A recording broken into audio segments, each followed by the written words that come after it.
Good morning बच्चों। आज हम बहुब्रीहि समास के अनेक उदाहरण पढ़ते हैं। तो सबसे पहले हम जानते हैं बहुब्रीहि समास किसे कहते हैं। जिस समास के समासिक पदों समस्त पदों में पहला या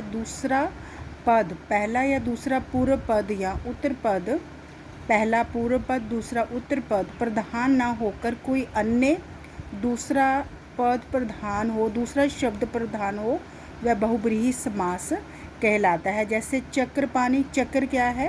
पूर्व पद है। ये पूरा शब्द क्या है? समस्त पद है। चक्र पानी क्या है? समस्त पद है।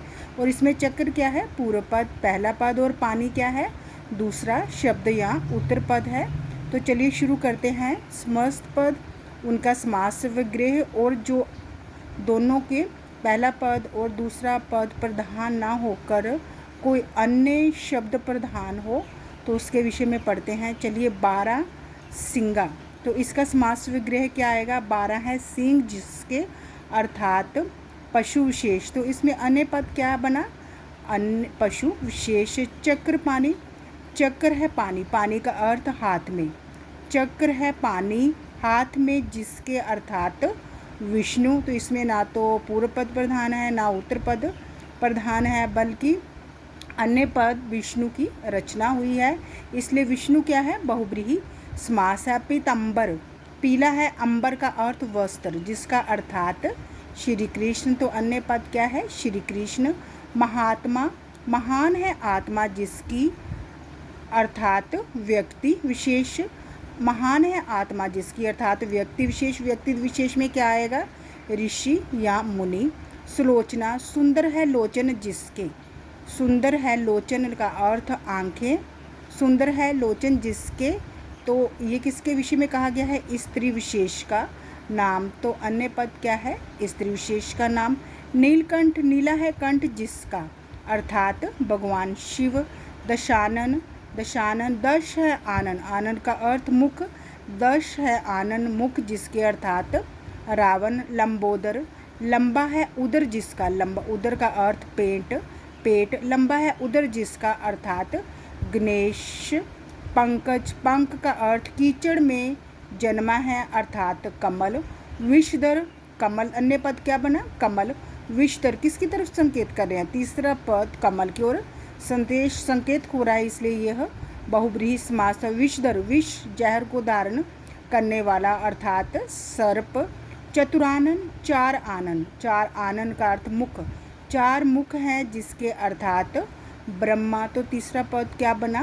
किसकी ओर संकेत हो रहा है? ब्रह्मा की तरफ संकेत हो रहा है, इसलिए बहुब्रीहि समास। हलधर, हल को धारण करने वाला अर्थात बलराम। बलराम क्या है? बहुब्रीहि समास। गजानन, गज हाथी के समान, आनन का अर्थ मुख है जिसका अर्थात श्री गणेश।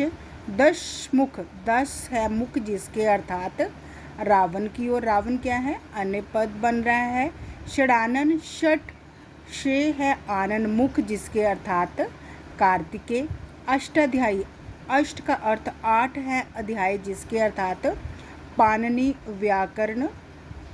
पाणिनि व्याकरण ग्रंथ, पाणिनि व्याकरण का ग्रंथ। आगे चक्रधर, चक्र को धारण करने वाला अर्थात भगवान श्री कृष्ण। तीसरा पद क्या है? श्री कृष्ण का निर्माण हो रहा है। गिरिधर, गिरि का अर्थ पर्वत को धारण करने वाला अर्थात श्री कृष्ण। नीलकंठ, नीला है कंठ जिसका, इसमें ना तो पहला पद प्रधान है ना दूसरा पद प्रधान है, बल्कि तीसरे पद की ओर संकेत कर रहे हैं। और तीसरा क्या है? शिव है। तो ये कौन से समास का उदाहरण है? बहुब्रीहि समास का उदाहरण है।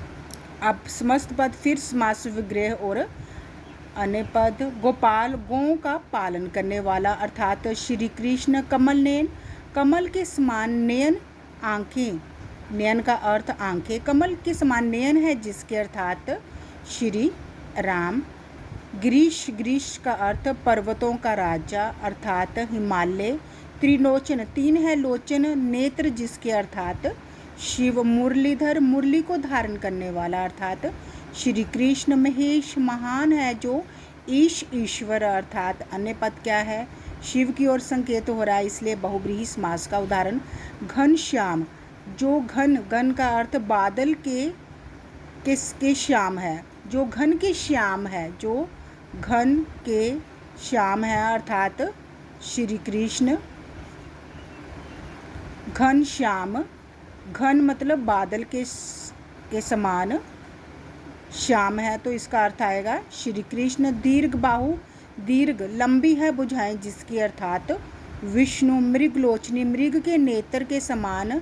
नयन आंखें, नयन का अर्थ आंखें, नयन है जिसके अर्थात विशेष सुंदरी सुलोचना। सुंदर है लोचन, नेत्र जिसके अर्थात मेघनाथ की पत्नी सुंदर स्त्री। तीव्र बुद्धि, तीव्र बुद्धि वाला अर्थात विशेष बुद्धिमान व्यक्ति। चंद्रमुखी, चंद्र के समान मुखमाली अर्थात सुंदर स्त्री। त्रिभुज, तीन भुजाओं वाली आकृति अर्थात रेखा गणित की एक विशेष आकृति। त्रिवेणी, तीन नदियों का समाहार या संगम स्थल है यहाँ। तो अन्य पद क्या बना? प्रयागराज। तो ये बहुब्रीहि समास का उदाहरण। निशाचर, निशा रात्रि में विचरण करने वाला अर्थात निशाचर आएगा। तो ये आपने देखना, निशा का अर्थ रात्रि, चर मतलब विचरण करने वाला अर्थात राक्षस। जितेंद्रिय, जीत ली है इंद्रियां जिसने अर्थात सैमी व्यक्ति क्या है? अन्य पद। पतझड़, पतझड़ का अर्थ क्या आएगा? झड़ जाते हैं पत्ते, पतझड़ झड़ जाते हैं पत्ते जिसमें। आगे आएगा मक्खी चूस, मक्खी के समान, मक्खी को भी चूसने वाला अर्थात कंजूस व्यक्ति। अंशुमाली, अंशु का अर्थ अंशु किरणें हैं, अंशुमाली अंशु किरणें हैं माला जिसकी अर्थात सूर्य। उदार हृदय, उदार है हृदय जिसका अर्थात विशेष व्यक्ति विशेष। मंद बुद्धि, मंद है बुद्धि जिसकी अर्थात कम बुद्धि वाला। मंद बुद्धि, मंद है बुद्धि जिसकी अर्थात इसका अन्य पद क्या बना? कम बुद्धि वाला व्यक्ति। तो ये सब बहुब्रीहि समास के उदाहरण हैं। तो आगे समस्त पद, समास विग्रह और अन्य पद। पतिव्रता, एक पति का वर, एक पति का व्रत लेने वाली अर्थात स्त्री। तिरंगा, तीन रंगों वाला अर्थात भारत का राष्ट्र ध्वज। विषधर, विष जहर को धारण करने वाला अर्थात सांप। मेघनाथ, मेघ बादल के समान। नाद शब्द या शोर है जिसका अर्थात इसका क्या आएगा? रावण पुत्र मेघनाथ। त्रिफला, तीन फलों वाला अर्थात त्रिफला। पंचवटी, पांच है वट जहाँ अर्थात एक विशेष स्थान का नाम। चंद्रशेखर, चंद्रशेखर का अर्थ माथा, शेखर पर है चंद्र जिसके अर्थात शिव। पवन पुत्र, पवन का पुत्र है जो अर्थात हनुमान। दूध मुहा, मुंह में दूध है जिसके अर्थात बालक। पुरुषोत्तम, पुरुषों में उत्तम है जो अर्थात श्री राम। एक दंत वाला जो अर्थात गणेश। तो ये सब ने आप ये सारे उदाहरण आपने याद करने हैं। तो अगर आप याद कर लोगे तो आप बहुब्रीहि समास की पहचान कर सकते हो। तो बच्चों, अगर आपको मेरी वीडियो अच्छी लगी हो तो प्लीज़ इसे लाइक शेयर और सब्सक्राइब अवश्य कीजिए। धन्यवाद।